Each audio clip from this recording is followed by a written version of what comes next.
በዓለማችን ታላቅ መጽሐፎች ከተመዘገቡ እጅግ አስደንጋጭ ልብን አንጠልጣይና የሰውን ልጅ ገደብ የፈተነ ታሪክ ጋር አገናኛቸዋለሁ። ሕይወት ፍጹም ነበር። በረከት በሩን ዘግቶ ስጋት አልባ ኑሮ ይኖሩ ነበር። ታዲያ ያ ሁሉ ነገር በአንድ ጀንበር በአውሎ ንፋስ ቢነጠቅ ያኔስ እምነት የት ድረስ ይቆማል? በሰው ልጅ ታሪክ ውስጥ ከተጠየቁ እጅግ ከባድ ጥያቄዎች ጋር ፊት ለፊት እንጋፈጣለን። ጻድቅ ሰው ለምን ይሰቃያል? ይህ የኢዮብ ታሪክ ነው። ትልቅ ስቃይ፣ የጓደኞች ውንጀላና ታይቶ በማይታወቅ ትዕግስት የተሞላ።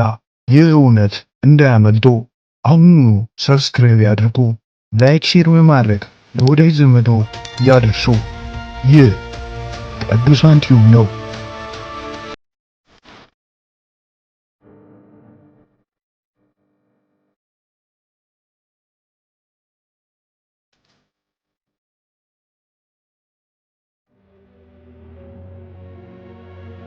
በጥንታዊቷ ውስ ምድር ኢዮብ ይባል የነበረ ታላቅ ሰው ይኖር ነበር።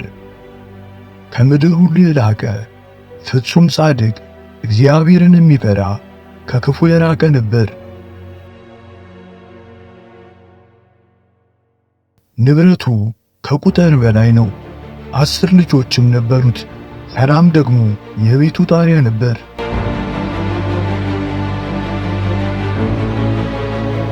ነገር ግን ከሰው ልጅ ዕውቀት በላይ በሰማያት ምስጢራዊ ውይይት ተደረገ። እግዚአብሔር በኢዮብ ንጹሕ አቋም ሲመካ፣ የክፋት አድማ የሆነው ሰይጣን ግን በጥላቻ ተነሳ። በከንቱ አይደለም የሚፈራ፣ አንተ በረከትህን አንሳ፣ በፊትህም በእርግጥ ይሰድብሃል ሲል በድፍረት ተከራከረ። እግዚአብሔርም ለሰይጣን ፈቀደለት። ፈተናውም ተጀመረ። የሰው ልጅ እምነት ለፈተና ቀረበ።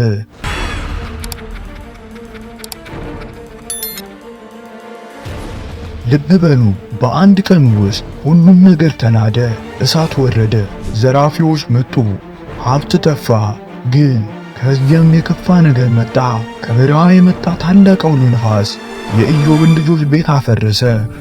10 ልጆቹ 10 ንጹሕ ነፍሶች በአንድ ፍርስራሽ ቀብሮ።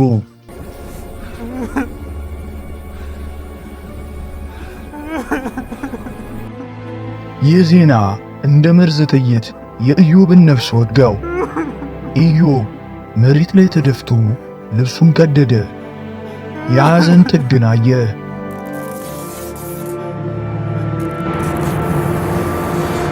ግን አፉን ከፍቶ ምን አለ? እግዚአብሔር ሰጠ፣ እግዚአብሔር ነሳ። የእግዚአብሔር ስም የተመሰገነ ይሁን።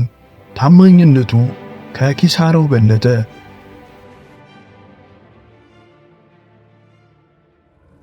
ስቃዩ ግን አልቆመም። ሰይጣን ተመልሶ በኢዮብ ሥጋ ላይ ክፉ ቁስልን አደረገ። ከእግር ጥፍሩ እስከ ራስ ፀጉሩ ድረስ ኢዮብን በማሳከክ በምድር አሰቃየው። አመድ ላይ ተቀምጦ ገላውን በሰባሪ ገላክ ጀመረ።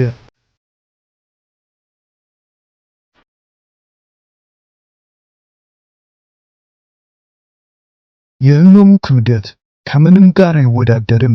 ሚስቱ እንኳን እምነት ተስፋ አስቆርጧት እግዚአብሔርን ስድብና ሞት ስትለው ከሰነፎች ሴት ተናገርሽ ሲል መለሰላት።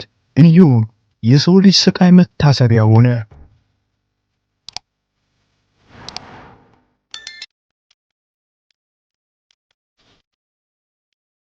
አካላዊ ስቃይ የከበደ መጣ። የጓደኞቹ ውንጀላ። 3 ወዳጆች መጡ፣ ለማጽናናት ሳይሆን ለመክሰስ።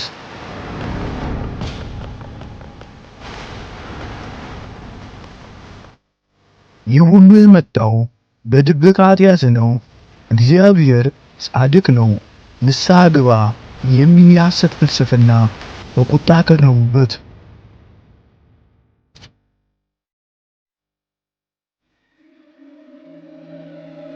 ኢዮብም ጮኸ። የስነ ልቦናው ጫና አንገበገበው። ብርሃንን ያየውበት ቀን ይጥፋ፣ ለምን ተወለድኩኝ? እኔ ንጹሕ ነኝ። ለምን እንደሆነ ንገረኝ። ከፈጣሪ ጋር መሟገት እፈልጋለሁ በማለት የጻድቅ ሰው የልብ ስብራትን አሰማ።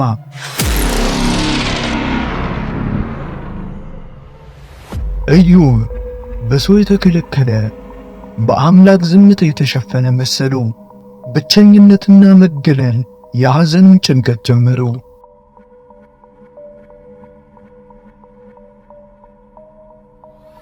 የሰው ልጅ ክርክር አበቃ። ከዚያም እግዚአብሔር ከአውሎ ነፋስ ውስጥ ተናገረ። ድምፁ ምላሽ ሳይሆን ጥያቄ ነበረ። እኔ ምድርን ስመሰርት የት ነበርክ? የዓለማትን ምስጢር ታውቃለህ?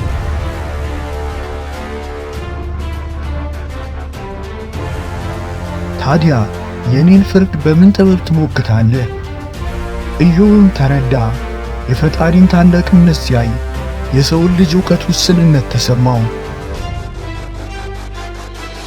ትናንት ሰምቼ ነበር፣ አሁን ግን በዓይኖቼ አየሁ፣ ተሳስቻለሁ በማለት በንጹሕ ልቡ ትሕትናን አሳየ።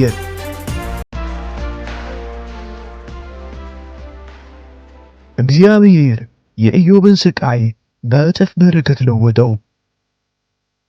ጤናው ተመለሰ፣ ሀብቱ በእጥፍ ጨመረ፣ ሌሎች 10 ልጆችንም ወለደ።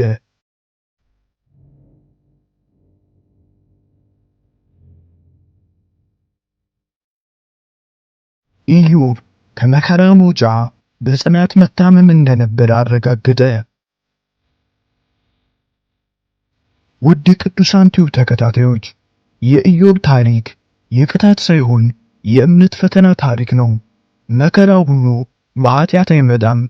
የሚመጣው ትዕግስታችንን ለማጠናከርና በፈጣሪ ሉዓላዊነት እንድንታመን ነው። በሕይወት ውስጥ ስቃይ ሲያጋጥሙ የኢዮብን ታሪክ ያስታውሱ። ትርጉሙን ሁሉ ባያውቁትም የመጨረሻዎቹ ምላሽ በኃያሉ እግዚአብሔር እተማመናለሁ መሆን አለበት።